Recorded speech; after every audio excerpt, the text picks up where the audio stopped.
नमो भगवते वासुदेवाय।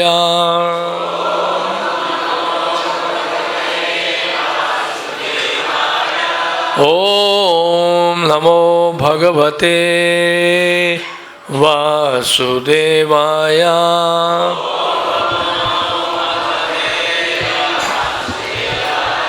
नारायणं नमस्कृत्य नरं चैव नरोत्तमं देवीं सरस्वतीं व्यासं ततो जयमुदीरयेत्।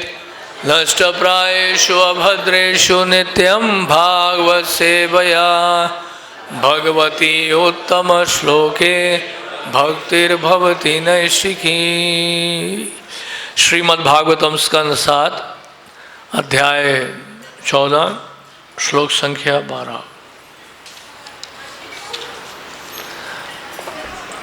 जहात यदर्थे स्वान् प्राणान् हन्यात् वा पितरं गुरुं तस्यां स्वत्वं स्त्रियां जहात यह तेन ही अजितः जितः। जहाद यदर्थे स्वान् प्राणान् हन्याद् वा पितरं गुरुं तस्यां स्वत्वं स्त्रियां जहाद यस्तेन हि जितो जितः। जहाद्यर्थे स्वान् प्राणान् हन्याद् वा पितरं गुरुं तस्यां स्वत्वं स्त्रियां जहाद यस्तेन हि जितो जितः। जहाद्यर्थे स्वान् प्राणान् हन्याद् वा पितरं गुरुं तस्यां स्वत्वं स्त्रियां जहाद यस्तेन हि जितो जितः। बोलिए।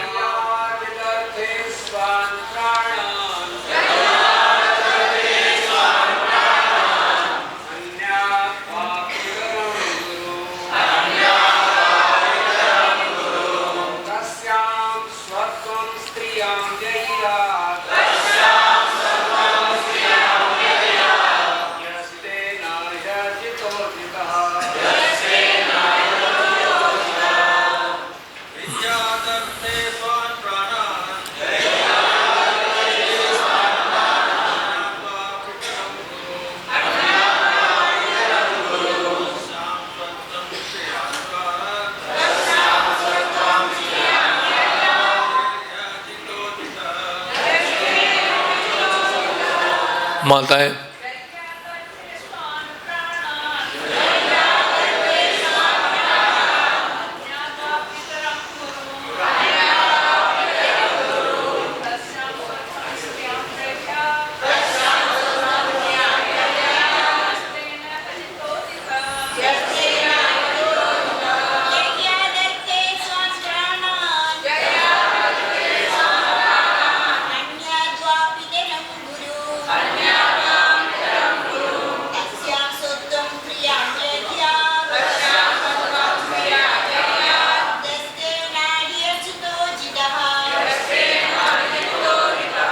हाथ छोड़ दे यदर्थे जिसके लिए स्वान अपने प्राणान जीवन को अन्यात मार डाले वा अथवा पितरम पिता को गुरु या शिक्षक को तस्याम उसमें स्वत्वम अधिकार स्वामित्व स्त्रियाम पत्नी में जहाँ त्याग दे यह जो पूर्ण पुरुषोत्तम भगवान तेना उसके द्वारा ही निस्संदेह अजितः जीते नहीं जा सकते, जो जीते नहीं जा सकते, जितः जीते हुए। अनुवाद और तात्पर्य श्रील प्रभुपाद के द्वारा। मनुष्य अपनी पत्नी को इतनी गंभीरता पूर्वक अपना मानता है कि वह कभी कभी उसके लिए स्वयं को या अन्य प्राणियों को यथा अपने माता पिता या गुरु अथवा शिक्षक तो को मार डालता है। अतएव यदि कोई ऐसी पत्नी के प्रति अपनी आसक्ति का परित्याग कर सकता है तो वह पूर्ण पुरुषोत्तम भगवान को जीत लेता है जो अजय है।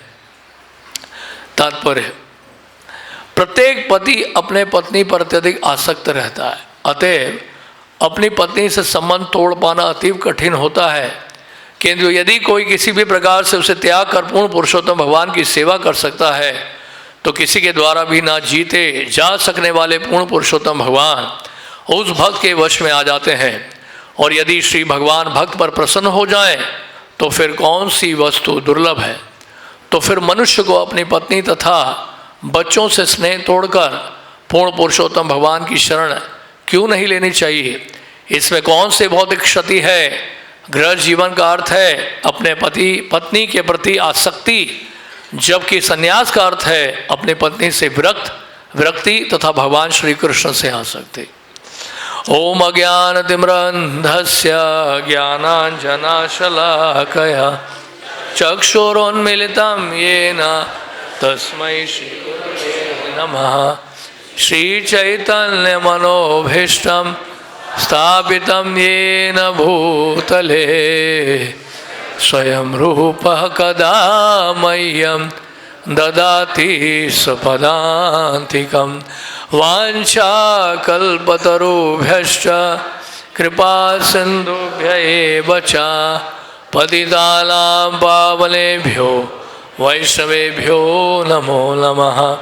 जय श्री कृष्ण चैतन्य प्रभु नित्यानंद श्री अद्वैत गदाधर शिवासादि गौर भक्तवृंद। हरे कृष्णा कृष्णा कृष्णा हरे हरे, हरे राम राम राम हरे हरे। मनुष्य अपनी पत्नी को इतनी गंभीरता पूर्वक अपना मानता है कि वह कभी कभी उसके लिए स्वयं को या अन्य प्राणियों को यथा अपने माता पिता या गुरु अथवा शिक्षक तक को मार डालता है। अतएव यदि कोई ऐसी पत्नी के प्रति अपनी आसक्ति का परित्याग कर सकता है तो वह पूर्ण पुरुषोत्तम भगवान को जीत लेता है जो अजय हैं। तो इस अध्याय का शीर्षक है आदर्श पारिवारिक जीवन। तो नारद जी यहाँ पर उपदेश दे रहे हैं महाराज युधिष्ठिर को गृहस्थ आश्रम के बारे में।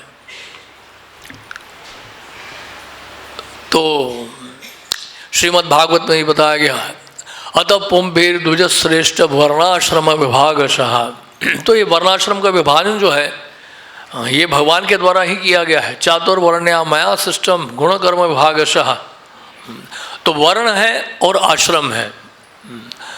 वर्ण के हिसाब से आश्रम है, सबके लिए सब आश्रम नहीं होते हैं। और वर्ण जो है अपने गुणों के अनुसार होता है, कर्म के अनुसार कोई किसी वर्ण में होता है। संन्यास जैसे कि ब्राह्मणों के लिए संन्यास, और जो वैश्य हैं और शूद्र हैं उनके लिए गृहस्थ आश्रम है। क्षत्रिय वानप्रस्थ आश्रम में जा सकते हैं। संन्यास केवल किसके लिए है? ब्राह्मणों के लिए है। तो इस तरह से ये जो हमारा जो समाज है पूरा ये वर्णाश्रम धर्म के अनुसार विभाजित है। और जैसे श्रील प्रभुपाद ने जोर दिया है या उनके गुरु महाराज या श्रील भक्तिविनोद ठाकुर, इन सभी आचार्यों ने दैवी वर्णाश्रम धर्म की स्थापना की है।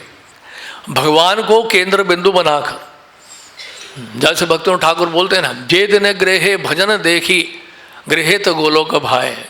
जिस दिन अपने घर में मैं भजन करता हूँ राधा कृष्ण का, उस दिन मेरा घर जो है गोलोक वृंदावन बन जाता है। भक्तों ठाकुर की 13 संतानें थी और उसके बावजूद भी उनको सप्तम गोस्वामी कहा जाता है। क्यों कहा जाता है? क्योंकि 24 घंटे में से लगभग समझ लीजिए 21 घंटे लगातार नहीं, मतलब बीच में ब्रेक, यानी कि 21 घंटे सेवा में लगे। उसमें कुछ कोर्ट की ड्यूटीज़ में भी जा रहे हैं और अपने घर परिवार का ध्यान भी रख रहे हैं और साथ में ग्रंथों का अनुवाद भी कर रहे हैं, अपना जप भी कर रहे हैं, प्रचार भी कर रहे हैं, नाम हट का प्रचार भी कर रहे हैं। तो भक्तिविनोद ठाकुर एक बहुत बड़े उदाहरण है। हमारे श्रील प्रभुपाद जी ने भी गृहस्थ आश्रम में प्रवेश किया और उसके उपरांत जो है फिर संन्यास आश्रम में प्रवेश किया। तो आचार्य लोग वर्णाश्रम धर्म को स्वीकार करते हैं, भगवान श्री कृष्ण भी वर्णाश्रम धर्म को स्वीकार करते हैं। या तो हम वैष्णव हैं या फिर वर्णाश्रम धर्म में हैं, बीच का कोई रास्ता नहीं है। वैष्णव का मतलब जिसने अनुभव कर लिया है कि उसका वास्तविक स्वरूप क्या है। जीवेर स्वरूप होए कृष्णेर नित्यदास, जिसको इसकी अनुभूति हो गई है वो वैष्णव है। और जब तक अनुभूति नहीं है तो वर्णाश्रम धर्म का भी के नियमों का पालन करना होता है। अगर अनुभूति हो भी गई है वैष्णवता की, तब भी दूसरों को शिक्षा देने के लिए, पूरे समाज में आदर्श स्थापित करने के लिए वैष्णव भी वर्णाश्रम धर्म को स्वीकार करते हैं। श्रील भक्ति सिद्धांत श्री ठाकुर ने संन्यास आश्रम को स्वीकार किया। उनका ये कहना था कि मैं वैष्णव नहीं हूँ, मैं तो वैष्णवों की सेवा में लगा हूँ, इसलिए मैंने संन्यास आश्रम लिया है। वैष्णव तो हमारे गुरुदेव बाबा जी महाराज हैं, श्रील भक्तिविनोद ठाकुर, वो वैष्णव हैं। तो इसलिए उन्होंने क्या कहा कि मैंने वर्णाश्रम धर्म को स्वीकार किया है।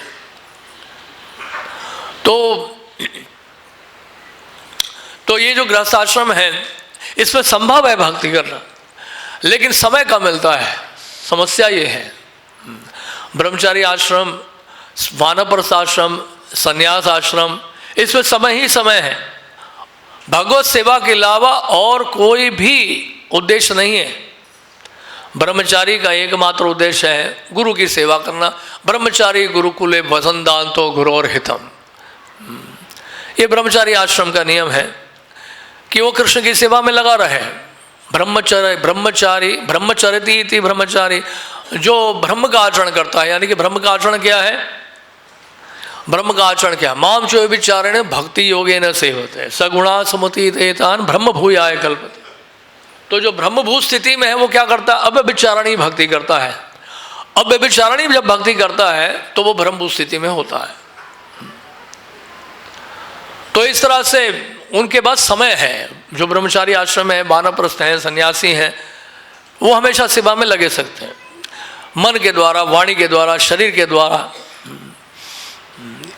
इहा यस्य हरेर दास से कर्मणा मनसा गिरा, श्रील रूप गोस्वामी लिखते हैं भक्ति रसायन सिंधु में। अपने मन के द्वारा, वाणी के द्वारा और इंद्रियों के द्वारा, यानी कि शरीर के द्वारा भगवान की सेवा में लगे रहना। गृहस्थ आश्रम में बहुत सारी जिम्मेदारियां हैं, परिवार को लेकर, बच्चों को लेकर, व्यवसाय को लेकर, घर परिवार को चलाने के लिए, रिश्तेदारों के प्रति जिम्मेदारी, अन्य मित्रों के प्रति जिम्मेदारी। और यहाँ तक कि नारद जी ने यहाँ तक बताया कि जो पशु हैं, समाज के जो पशु हैं, पक्षी हैं, उनका भी पालन करने की जिम्मेदारी गृहस्थ आश्रम की है। और जो आश्रम में टिके हुए हैं ब्रह्मचारी, गृहस्थ आश्रम, जो वानप्रस्थ और सन्यासी हैं, उनका भी ध्यान गृहस्थ आश्रम के भक्तों को रखना है। तो गृहस्थ आश्रम के जो भक्त हैं उनके पर बहुत बड़ी जिम्मेदारी है। देखा जाए तो सन्यास आश्रम से अधिक जिम्मेदारी गृहस्थ भक्तों की है। तो बहुत बड़ी तपस्या है ये। तो यहाँ जो नारद जी बता रहे हैं, क्या बता रहे हैं? मनुष्य अपनी पत्नी को इतनी गंभीरतापूर्वक अपना मानता है कि वह कभी कभी उसके लिए स्वयं को या अन्य प्राणियों को यथा अपने माता पिता या गुरु अथवा शिक्षक तक को मार डालता है। ये समस्या तो है, क्योंकि जब आसक्ति जब होती है, वो आसक्ति जब मैं भक्ति में आगे बढ़ने नहीं देती। जैसे प्रभुपाद जी के गुरु महाराज कहते हैं, श्रील भक्ति सिद्धांत श्री ठाकुर, कि नाम में बाराती बैठे हैं, बाराती जा रहे हैं विवाह के लिए, और नाव में बैठ गए हैं, और वो जो क्या कहते हैं लंगर नहीं निकाला, और जो कैवट है वो नाव चलाने की कोशिश कर रहा है। रात्रि का समय है, और तो रात्रि के समय सबको नींद आ गई। प्रातःकाल उठे तो नाव वहीं की वहीं खड़ी है, आगे बढ़ी नहीं, क्योंकि जब तक आसक्ति का जब तक लंगर नहीं निकाल दिया जाए तब तक नाव, भक्ति का नाव आगे कैसे बढ़ेगा। तो ये आसक्ति को त्यागना बड़ा मुश्किल है। श्रील प्रभुपाद जी कहते हैं अगर चॉकलेट खाने की भी इच्छा होगी तो वापस आना पड़ेगा इस संसार में। ये तो पत्नी की बात की गई, नहीं तो और बड़ी समस्या है। हाँ। तो ऐसा नहीं कि पत्नी ही समस्या है, पत्नी के लिए पति भी समस्या है। कुछ आपकी तरफ से भी बोल रहे हैं, चिंता ना करें आप, हम संतुलन बना के ही चलेंगे, हम किसी को दुखी नहीं करते हैं, है कि नहीं, क्योंकि हमें वैश्य समाज में रहना है। माताओं का आशीर्वाद चाहिए ब्रह्मचारी रहने के लिए भी, याद रखिएगा। सन्यासी बने रहने के लिए और ब्रह्मचारी बने रहने के लिए माताओं का आशीर्वाद चाहिए। तो इसलिए संतुलित होना बहुत जरूरी है, कहने का मतलब ये है। तो दोनों तरफ ही बोलेंगे हम लोग, थोड़ा इधर से थोड़ा उधर से। तो एक बार हम लोग गए थे प्रचार में, ये मैराथन का समय था बुक डिस्ट्रीब्यूशन का, उस समय ये घटनाएं होती हैं और भक्त लोग शिकायत करते हैं। जब गाड़ियां रोकते हैं, ग्रंथों को लेके गाड़ियों के पास भागते हैं, तो जो पुरुष बैठा है, जो पति बैठा है, वो तैयार हो जाता है ग्रंथ लेने के लिए, और जेब से पैसे निकाल ही रहा होता है कि पत्नी हाथ रोक देती है कि क्या कर रहे हैं आप, ये भगवत गीता लेने की क्या जरूरत है, अभी भगवत गीता पढ़ने का समय है क्या। घर में पानी पीने की, खाने पीने की समस्या इतनी हो गई है, बच्चों के पास कपड़े नहीं है, स्कूल का यूनिफॉर्म अभी तक नहीं लिया है, घर का किराया देना है, आपको भगवत गीता लेनी है। तो आशा की किरण निकली थी, लेकिन वो आशा ही निराशा का कारण बन गया। भगवत गीता लेने ही वाला था वो, उसने लिया नहीं पत्नी के कहने पर। तो ऐसा कई बार होता है कि भगवत गीता ले भी लेते हैं पत्नी के कहने पर, ऐसा भी होता है। सपोर्ट कर रहा हूं आपको मैं भी, दोनों बातें करेंगे हम। तो गाड़ी में बैठे हैं, उसी गाड़ी में नहीं, मतलब चल रहे थे, वॉकिंग कर रहे थे, तो हमारे कुछ लोग स्ट्रीट बुक डिस्ट्रीब्यूटर हैं, सड़क पे ग्रंथ बांट रहे हैं। तो एक हस्बैंड और वाइफ, पति मुंह में गुटखा रखा हुआ खूब खा रहा है और खाते खाते बोल रहा है, और वो ग्रंथ पकड़ा रहे हैं भक्त, भगवत गीता ले लीजिए, ग्रंथ का वितरण कर रहे हैं हम लोग, बुक मैराथन का समय है, भगवत गीता, गीता जयंती का महीना है, आप लीजिए भगवत गीता लीजिए। तो वो पति जो है मुंह में गुटखा रखे, हमें नहीं चाहिए, देखिए ऐसा है, हम तो भगवत गीता जो है हम लोग बचपन से पढ़ चुके हैं, बस हमें अभी नहीं चाहिए, हमें नहीं चाहिए, हमारे पास इतना पैसा नहीं है। तो पत्नी चिल्लाई एकदम से, पत्नी ने कहा कि गुटखा खाने के लिए तुम्हारे पास पैसा है? मुंह सड़ गया तुम्हारा, कैंसर हो जाएगा तुम्हें। ये बेचारे बाबा लोग हैं, भगवत गीता दे रहे हैं, ले लो। तो तुरंत ले लिया उसने, तुरंत उसी समय। देखिए, और एक और उदाहरण आपके सपोर्ट में। एक बार एक कॉलेज में गए थे हम लोग, बहुत बड़ा कॉलेज था उसका, और वहाँ पे जो कॉलेज का जो मालिक था, उसके पास हम 2 घंटे बैठे, बताइए, और सारी आशा जो है निराशा में बदल गई, और बैठे रहे काफ़ी देर तक। तो फिर उसने 2 घंटे के बाद बोला, नहीं मुझे भगवत गीता नहीं चाहिए, अभी देखिए ऐसा है, नया साल आ रहा है और भी बहुत सारे खर्चे हैं हमारे स्टूडेंट्स को लेकर। तो उसने कहा आपको मैं कैंपस दिखाता हूँ, चलिए। तो अपना कैंपस दिखाने के लिए ले गए, अलग अलग डिपार्टमेंट से ले गए। वहाँ एक डिपार्टमेंट था, एक बिल्डिंग थी, वो फैशन डिज़ाइनिंग, फैशन डिज़ाइनिंग मतलब माताओं का है, वो बिल्डिंग है, डिपार्टमेंट है, और वहाँ ले गए। तो उस कई डिपार्टमेंट से गुजरते हुए वहाँ पहुँचे, और उस बिल्डिंग में प्रवेश किया जैसे, तो उनकी वाइफ वहाँ बैठी थी, वो उस बिल्डिंग के इंचार्ज है फैशन डिज़ाइनिंग। तो उन्होंने कहा आप meet my wife, he is my wife, और ये फैशन डिज़ाइनिंग देखती हैं यहाँ पर। अच्छा अच्छा। तो उनसे बातचीत चल रही थी, तो हमने गीता की बात वहाँ पे फिर शुरू कर दी। हमने कहा ये अगर मौका है, अगर ये मान गई तो ये मान जाएंगे। 2 घंटे से समय हमारा बर्बाद कर दिया, हम लोग कुछ करके ही जाएंगे, वापस नहीं जाएंगे, नहीं तो हिलेंगे नहीं आज। अब काफ़ी देर तक बात होती रही, माता को भी समझाया, गीता जयंती का महीना है, 5000 आपके विद्यार्थी हैं, सबको दे दीजिए, भगवत गीता ले लीजिए, और हमने विशेष छूट दिया हुआ है दिसंबर के महीने में सबको दीजिए, सबको दीजिए, सबको दीजिए। तो फिर अंत में माता मान गई, तैयार हो गई, ले लीजिए इनसे 5000 गीता। वो पति बार बार इशारा कर रहा है, क्या कर रहे हो ये, और पत्नी जोर से बोल रही है, ले लीजिए, क्या फर्क पड़ता है, बांट दीजिए, भलाई होगा विद्यार्थियों का, स्टूडेंट्स का। और माता के कहने पर जो है तुरंत उसने दे दिया। बताइए, 5000 गीता का पैसा तुरंत उसी समय दे दिया। हमें तो बड़ी हैरानी हुई। तो सारी चाबी आपके पास है, भौतिक जीवन हो या आध्यात्मिक जीवन। कहने का तात्पर्य हमारा ये है। तो इस तरह से कई प्रकार की समस्या हैं, लेकिन ये जो भौतिक जीवन है बड़ा ही खराब है। देखिए, कोई भी समाज जहां पे वृद्ध लोगों की सेवा नहीं होती, ब्राह्मणों की सेवा नहीं होती, बच्चों की रक्षा नहीं होती, माताओं की रक्षा नहीं होती, गायों की सेवा नहीं होती, ऐसा समाज क्या बताया गया है? असभ्य समाज बताया गया है। जैसे एक बार हम गए थे वहाँ पे, कोटा गए थे, वहाँ भी हम ग्रंथों के वितरण के लिए गए थे। तो वहाँ एक पुलिस इंस्पेक्टर था, जान पहचान का था हमारे कॉन्टैक्ट्स में, तो वो हमें हेल्प करने वाला था वहाँ पे। तो उस पुलिस वाले से मिले थे। उस पुलिस वाले की बात हमें बड़ी अच्छी लगी। उसने कहा जो गौशाला का कंसेप्ट है आज के समय में, वो वृद्धाश्रम से कम नहीं है। गाय की रक्षा अगर करनी है तो प्रत्येक घर में गाय होनी चाहिए अपनी। एक हमारे ब्रजवासी ने बताया था कि 1960 से पहले प्रत्येक ब्रजवासी के घर में 5 से 10 गायें थी। कहाँ गई वो सब गायें? तो प्रत्येक घर में जो गाय थी, वो घर में जो गाय थी, वो गाय घर का एक भाग था।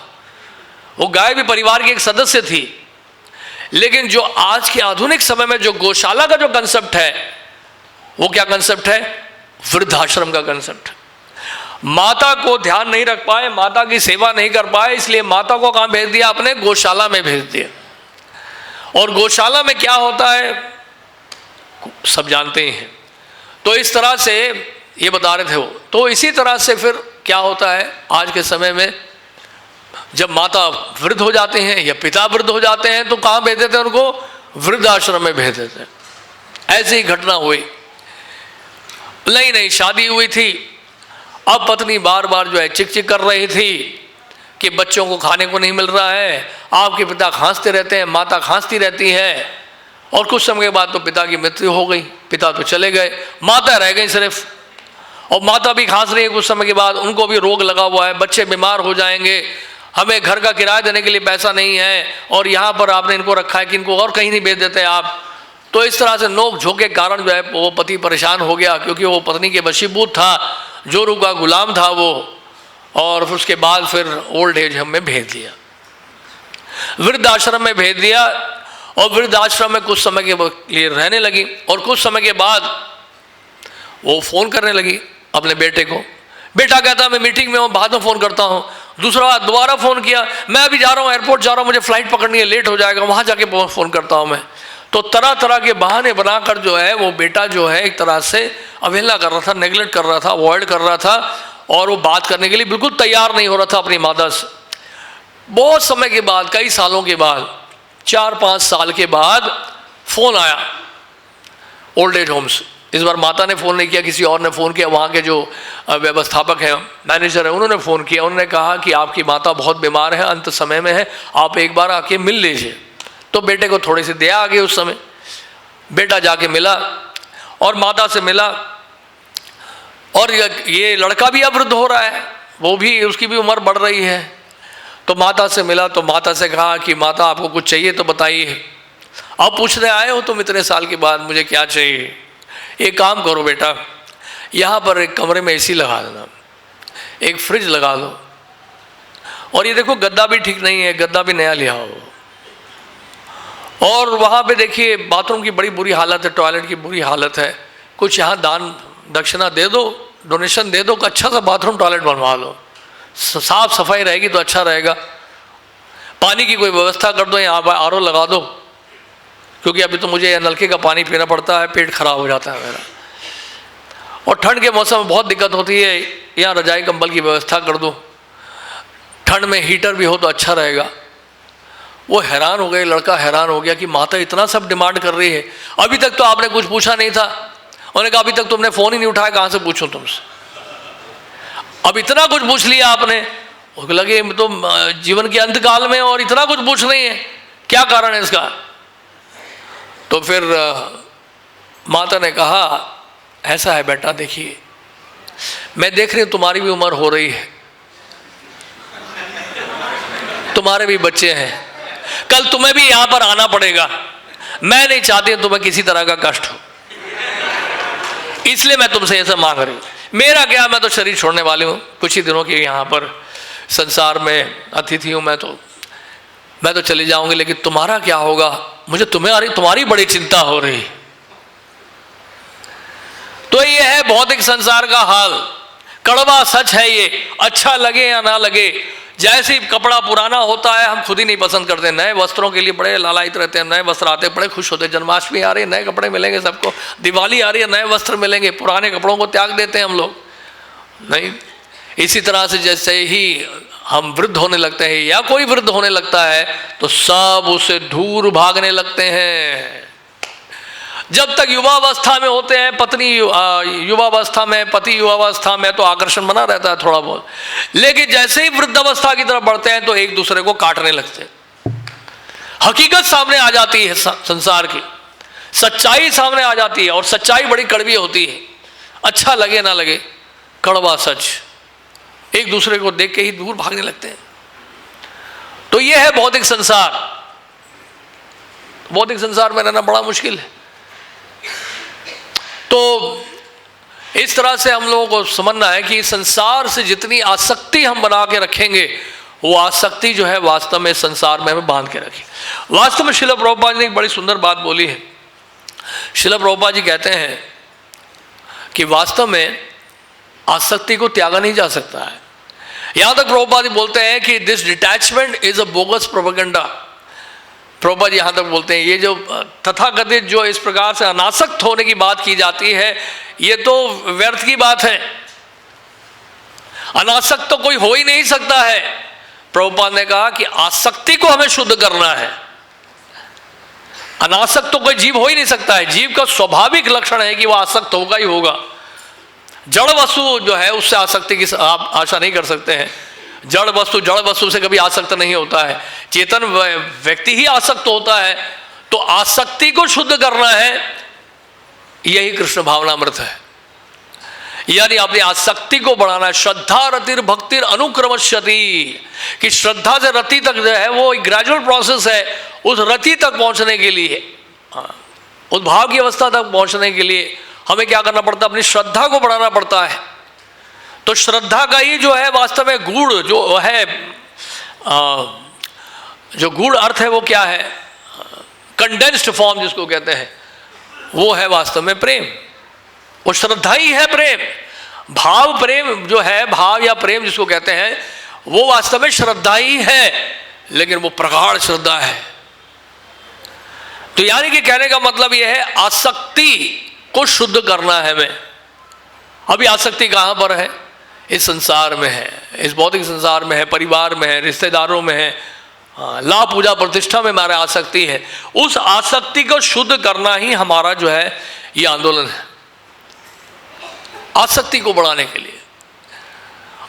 अनासक्तस्य विषयान यथारमुपयुञ्जतः निर्बंध कृष्ण संबंधे युक्त वैराग्य मुच्यते। इसलिए श्रील रूप गोस्वामी ने युक्त वैराग्य की बात की है। तो हमारा जो सिद्धांत है वो सारा क्या युक्त वैराग्य के ऊपर निर्भर है। आज हम अपने स्वास्थ्य का, अपने शरीर का ध्यान रखते हैं। क्यों?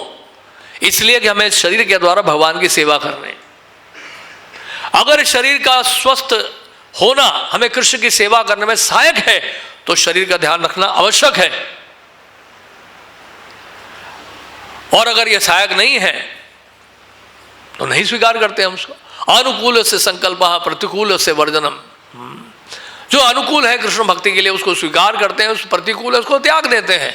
तो यहां नारद जी जो बता रहे हैं, क्या बता रहे हैं? जो प्रतिकूल है उसको त्यागो। भक्ति मार्ग में आगे बढ़ने के लिए प्रतिकूल जो भी है उसको त्यागो, नहीं तो आसक्ति को त्यागना बड़ा मुश्किल है। कोई इंद्र का पद भी स्वीकार कर ले तो कितनी आसक्ति है। भोग ऐश्वर्य प्रसक्ता नाम तया अप्रत चेतसाम व्यवसायत्मिका बुद्धि समाधो न विधीयते। स्वर्लोक में कितना ऐश्वर्य है, कितना भोग है, वहां पर भगवान का स्मरण करना बड़ा कठिन है। इसलिए इंद्र को अहंकार हो जाता है कई बार, इस भोग ऐश्वर्य के कारण जो है बृहस्पति ने शाप दे दिया। इंद्र को सूअर बनना पड़ा, सूअर बन के उनका परिवार भी बड़ा हो गया, बच्चे भी हो गए, पिगलेट्स हो गए, बहुत बड़ा परिवार। बच्चे, सूअर के बच्चे बहुत होते हैं, तो बहुत बड़ा परिवार हो गया। गंदे नाले में, गटर में जो है वो सूअर खेल रहा है अपने बच्चों के साथ, अपनी पत्नी के साथ, उसका अपना परिवार है और मतभेद भी नहीं कर रहा है कि परिवार के सदस्य हैं या नहीं। इंद्र तर्पण में लगा हुआ है। ब्रह्मा जी ने कहा कि सोचा कि इंद्र का सिंहासन तो खाली है, स्वर्लोक का ध्यान कौन रखेगा, यहाँ की व्यवस्था कौन देखेगा।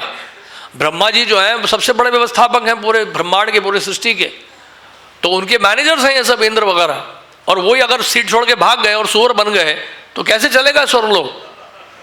तो ब्रह्मा जी पहुंच गए, उन्होंने कहा कि भाई चलो ये क्या हो रहा है, सब ये क्या नाटक है। तो इंद्र जो है उस समय सूअर की योनि में थे, वो बड़े कुपित हो गए। उन्होंने कहा कि ये क्या है, ये दाढ़ी वाला कहाँ से आ गया है, निकलो यहाँ से, हमें नहीं जाना कहीं। कितना अच्छा लग रहा है यहाँ पर मल खाने में,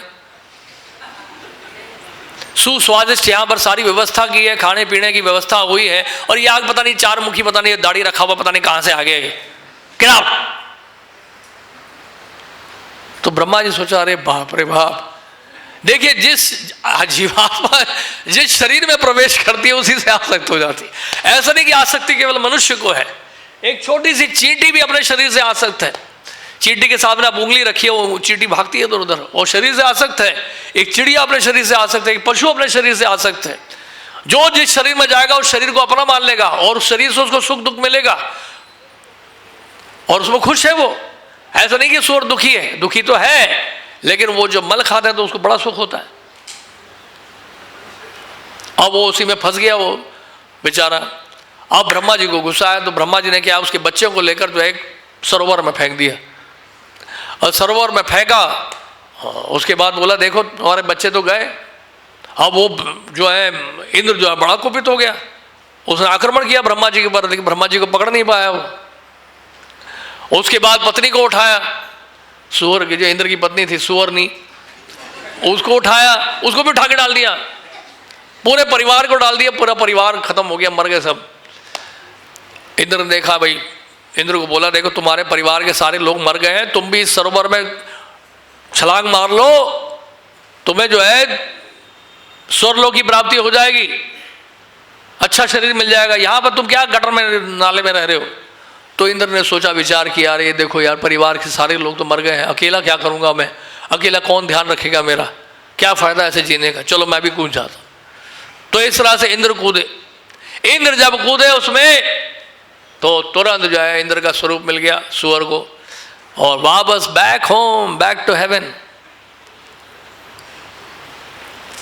कहने का मतलब ये है कि हमारा भी संबंध भगवान से है, जीवेर स्वरूप होए कृष्ण दास, लेकिन भौतिक शरीर को हम लोग अपना मान बैठे हैं, इसी देह से आसक्त हो जाते हैं और बस इसी में फंसे रहते हैं।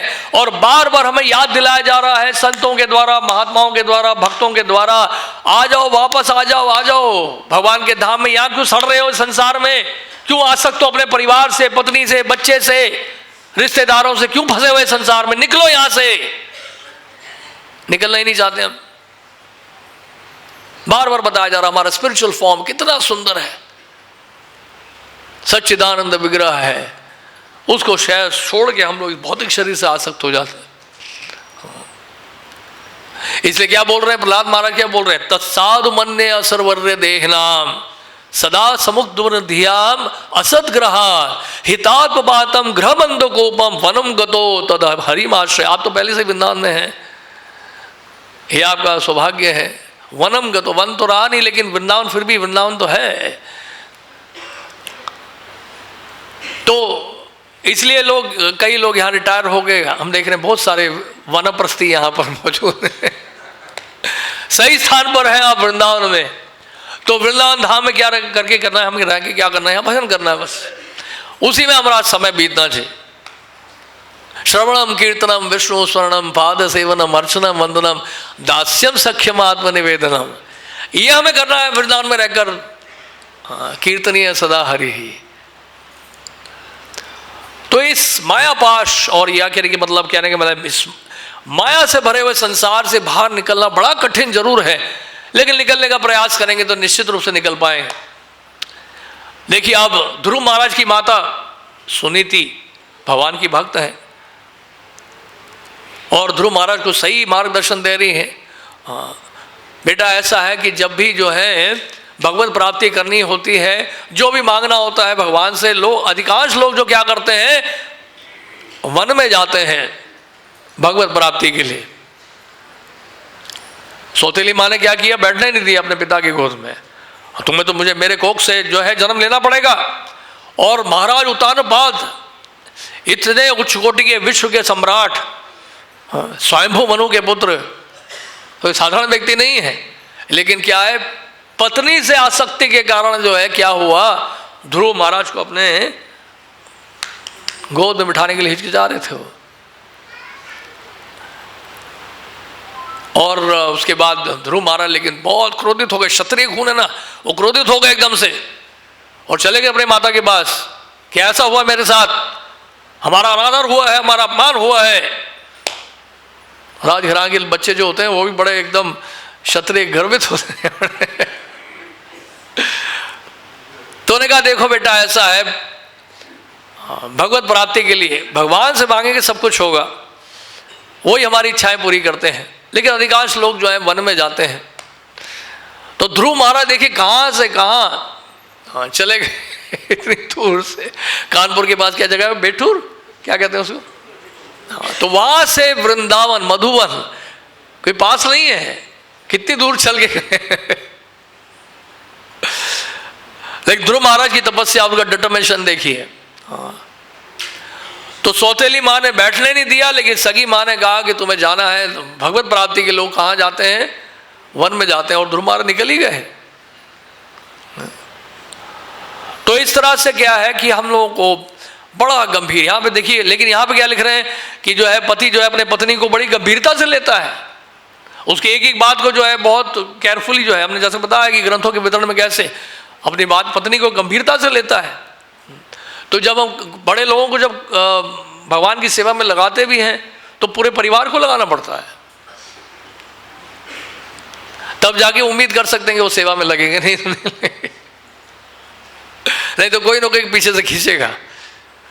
तो ये इस तरह से हम देखते हैं, और दूसरी और रामायण में भी देखते हैं। कई कई जो है देखिए महाराज दशरथ भगवान श्री राम के पिता, जिनके घर में भगवान राम प्रकट हुए हैं, माता कैकेयी के कहने पर जो है बेचारे वचनबद्ध थे, वो क्या करें, 2 वरदान उनको देना था कैकेयी माता को कि भरत जी को राज सिंहासन दिया जाए और भगवान श्री राम को जो है 14 साल का वनवास दिया जाए। तो कैकेयी के कहने पर महाराज दशरथ जो है बोल नहीं पा रहे थे, चुप थे। तो मौनम क्या है, सम्मति लक्षणम, और मौन व्रत धारण कर लिया तो इसका मतलब सम्मति है, माता कैकेयी ने जो बोला उसका पालन होना चाहिए, आगे का पालन होना चाहिए। और भगवान राम ने जो है चूं तक नहीं किया, उन्होंने दोबारा सोचा नहीं, उन्होंने चुपचाप निकल गए, वन की तरफ निकल गए।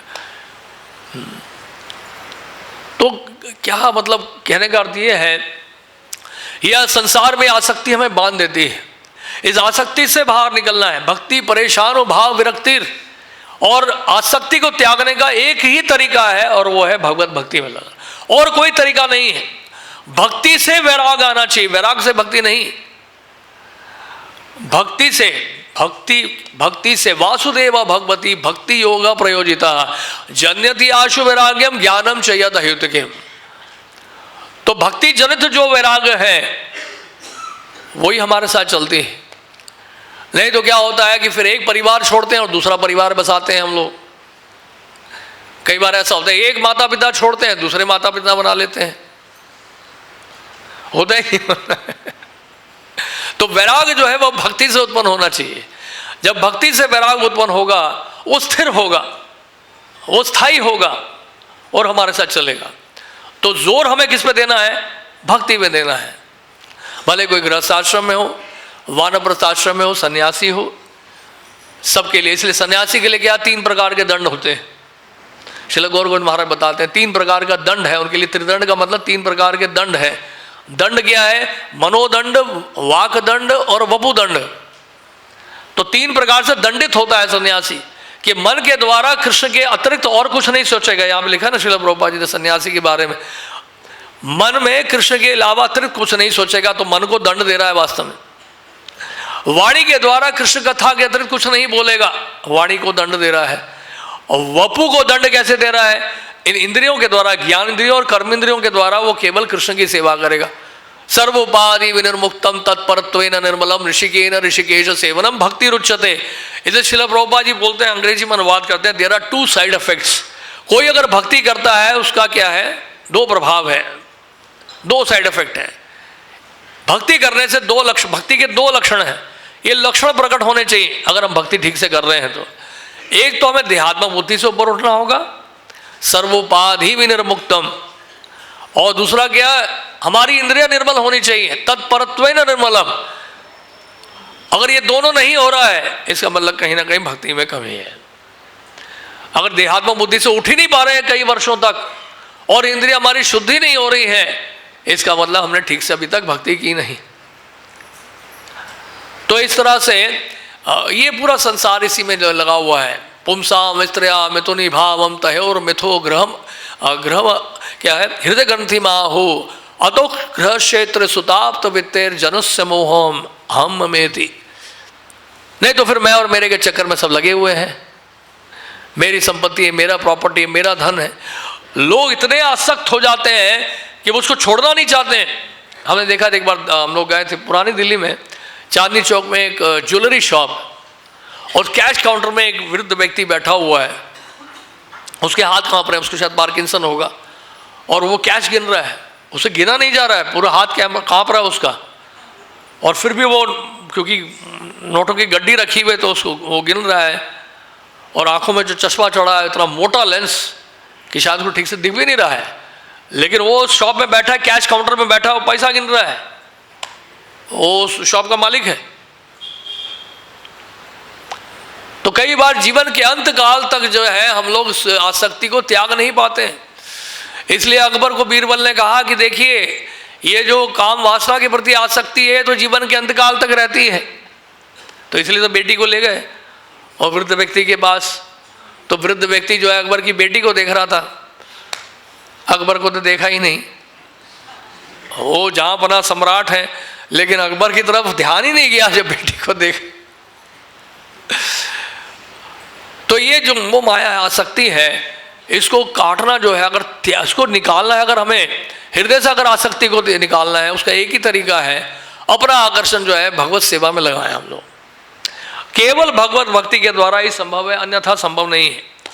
हाँ, जैसे महाराज चित्रकेतु का देखते हैं, 1 करोड़ रानियां, बताइए 1-2 को संभालना कितना कठिन है, लेकिन कि 1 करोड़ रानियां, हम बोलते भगवान कृष्ण की 16,108 पटरानियां थी द्वारका में, लेकिन भगवान कृष्ण तो भगवान है, वो तो अपना विस्तार कर सकते हैं, नहीं विस्तार किया भी उन्होंने। लेकिन महाराज चित्रकेतु तो एक ही है, और 1 करोड़ रानियां, और भी एक भी संतान नहीं, और भी समस्या। इतनी सारी रानियां और एक भी संतान नहीं, कितना बड़ा दुख है, देखिए बताइए उनके लिए। संसार का सारा सुख है, लेकिन कहीं ना कहीं कांटा लगा हुआ है दुख का, और वो क्या है कि संतान नहीं है। तो नारद जी आए, पर्वत मुनि आए, ये सब आए, अंगिरा मुनि आए, ये सब ऋषि मुनि आते थे उनके पास, और उन्होंने कहा कि भाई संतान नहीं हुए, संतान अच्छा नहीं है संतान होना आपके लिए, ये संतान जो है आपके लिए दुख का कारण बनेगी। बोलते नहीं नहीं मुझे संतान चाहिए, संतान चाहिए। ठीक है फिर ले लो भैया संतान, हर्ष और शोक दोनों का ही कारण बनेगा ये संतान। तो महाराज चित्रकेतु जो है बेचारे सुखी भी हो गए और दुखी भी हो गए। हाँ, क्योंकि क्या है, और रानियां जो है बड़ी द्वेष करने लगी, जिससे संतान हुई थी उस रानी से सब बाकी सारी रानियां द्वेष कर रही हैं। वो तो करेंगी भाई, इसके बाद संतान है, अब सारा ध्यान जो है राजा का उसी रानी पे चला गया, और वही बच्चे पे ध्यान जा रहा है अब तो बाकी रानियों को लगा कि भैया हमें तो कोई पूछ ही नहीं रहा है अब। तो बस उसके बाद फिर जहर डाल के मार दिया, जहर खिला के बच्चे को। तो दुख का कारण बन गया, वो जो हर्ष का कारण था वो दुख का कारण बन गया। यानी कि इस संसार में, नोट कर लीजिएगा, इस संसार में जो भी हमें सुख देगा वो गारंटीड है कुछ समय के बाद हमें दुख देगा। ये ब्लैक एंड व्हाइट में लिख लीजिए, जो भी हमें सुख देने वाला है वो इस संसार में आगे चलकर हमें दुख देने वाला है। आशा ही निराशा का कारण है। जिससे आप आशा करोगे वही आपके लिए निराशा का कारण बनेगा। जो आपको आज सुख दे रहा है वो कल पक्का आपको दुख देगा। ये संसार का नियम है, क्योंकि ये संसार में द्वंद्व है। सुख दुख लाभ हानि सर्दी और गर्मी के समान है, इसको सहन करना सीखो, भगवान कह रहे। तो ये द्वंद्व से भरा जो ये संसार है, इस द्वंद्व से बाहर निकलना बहुत जरूरी है। अब देखिए गजेंद्र की कथा में भी हम देखते हैं कि गजेंद्र जो है गजेंद्र अपनी पत्नी के हथनी के साथ और अपने परिवार के साथ अपने सरोवर में खेल रहे थे। वो बड़ा आनंद आ रहा था, पिकनिक बनाने गए थे वो लोग। अब क्या पता था वहाँ मगरमच्छ भी है।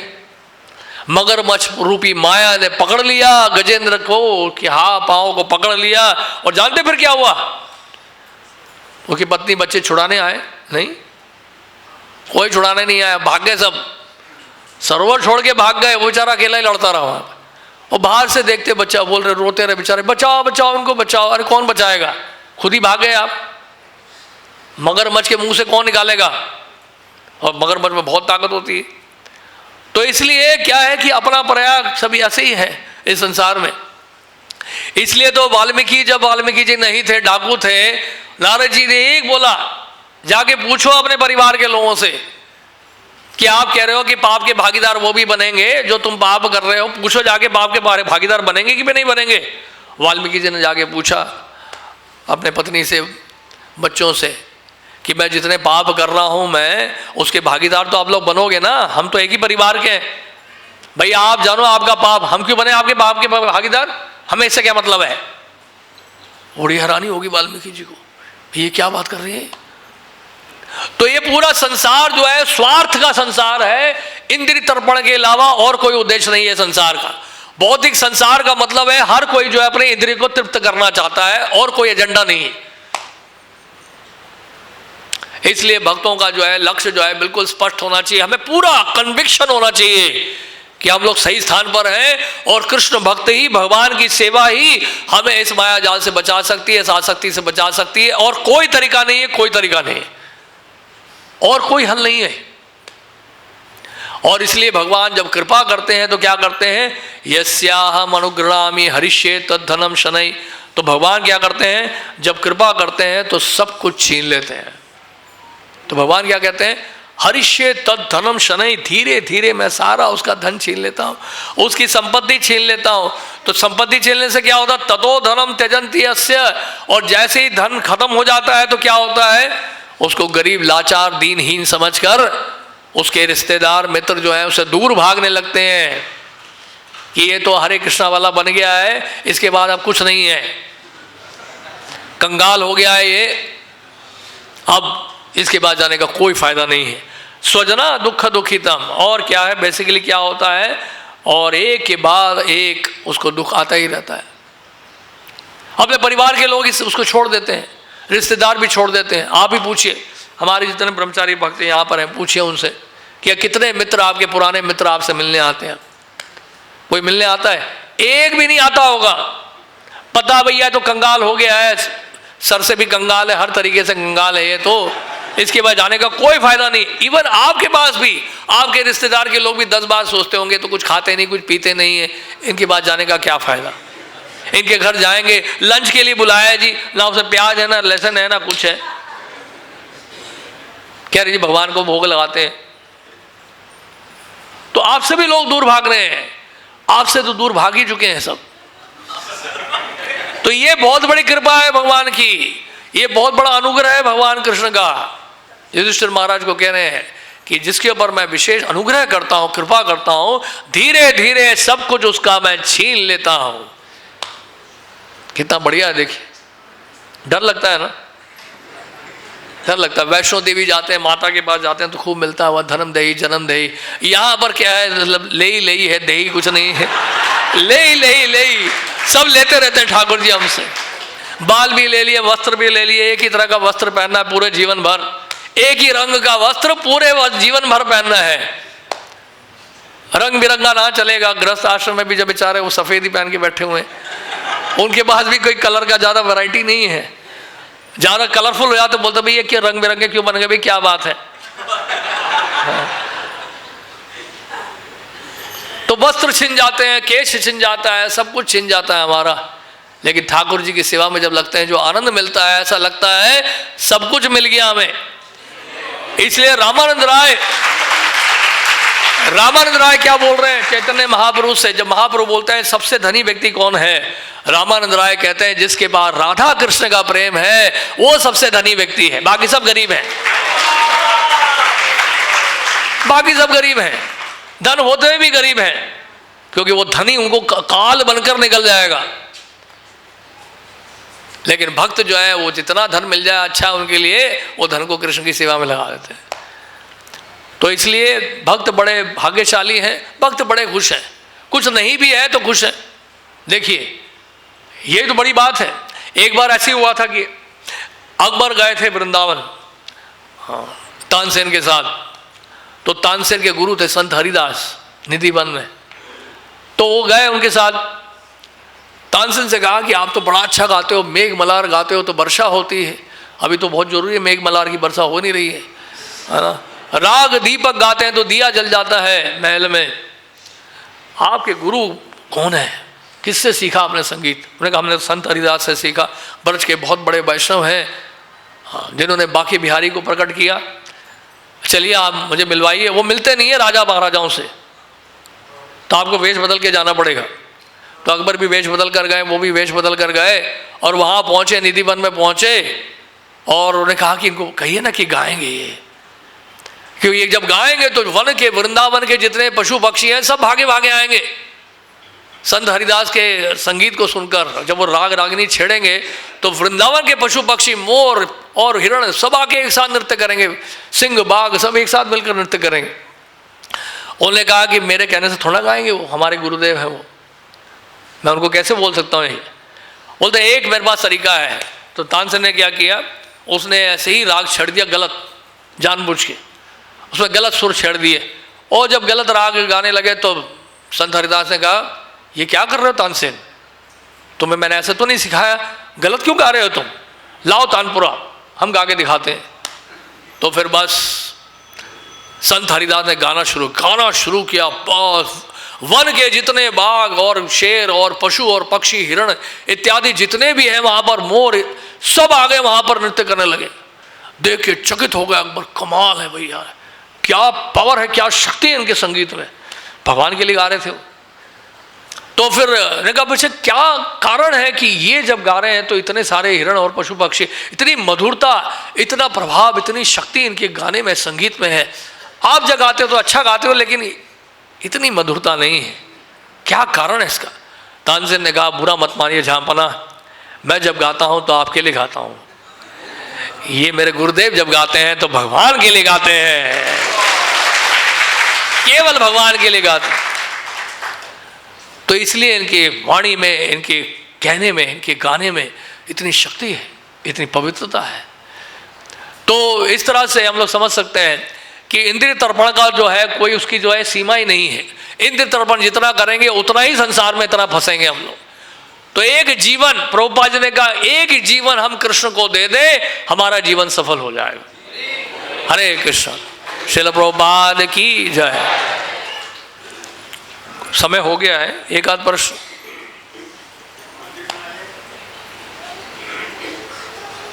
सब लोग कन्विंस हो गए हैं, कोई शंका नहीं है।